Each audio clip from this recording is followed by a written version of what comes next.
Do you believe that you're a better than average driver? Chances are you answered yes. That's because studies have shown that nearly 3/4 of people think that they are better than average drivers.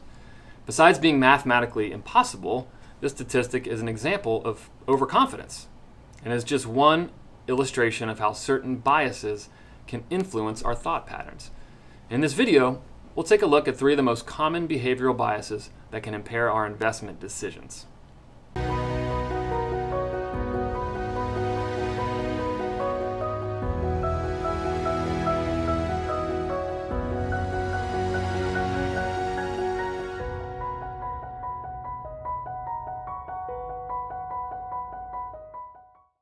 Behavioral biases can sometimes cloud our judgment and lead us to make irrational decisions. That's especially true when it comes to investing. When markets are down and it's impossible to predict what tomorrow will look like, our perceptual distortions can make a difficult situation worse. The first bias we'll cover is anchoring.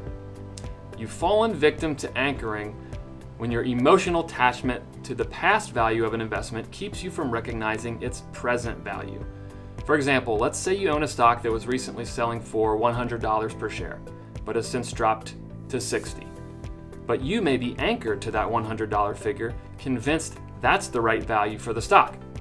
As a result, you hold on to your stock, convinced it will soon rebound. However, there's no guarantee that it will.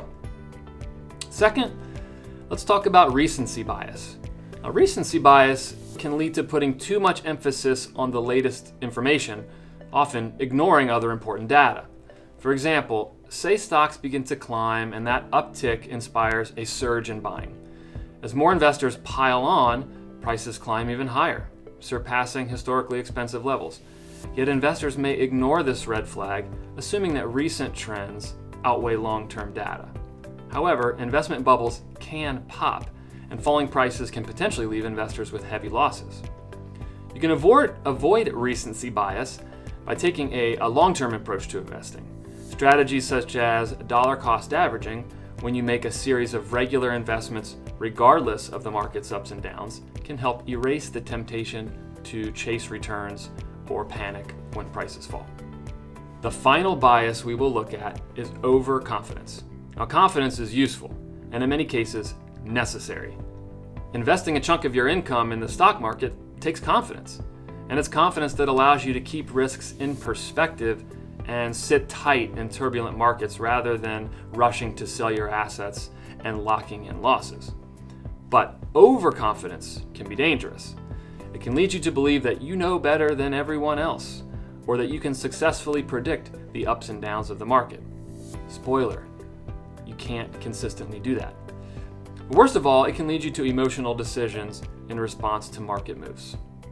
Recognizing how behavioral biases influence investing can help you keep them in check. As a result, you may be more likely to make investment decisions that align with your long-term financial plan and avoid irrational decisions that may knock you off track from that plan. If you are seeing ways that bias may have played into your financial plan, give me a call. I would love to provide some deeper insight.